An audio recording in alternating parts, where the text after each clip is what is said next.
پیارے آقا علیہ السلام نے فرمایا ایک بندے کے انتقال کا وقت تھا، اس کے 3 دوست تھے.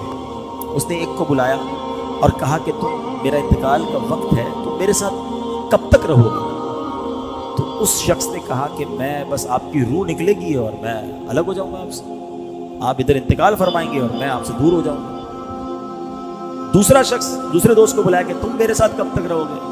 تو کہا جب آپ کی روح نکلے گی تو میں آپ کے ساتھ قبرستان تک چلوں گا اور آپ کو قبر میں دفنا کے پھر میں واپس آ جاؤں گا، آپ کے راستے الگ میرے راستے الگ.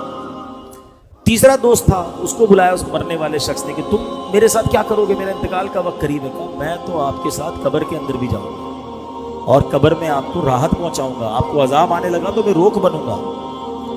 اب نبی پاک علیہ السلام نے فرمایا بتاؤ کون سا بندہ دوست اچھا ہے جو مرنے کے بعد قبر میں بھی کام آئے؟ نبی پاک نے فرمایا پہلا وہ شخص یا پہلا وہ دوست جو مرتے ہی تعلق ختم کر دے گا تو پتہ ہے کیا ہے؟ فرمایا تمہارا مال.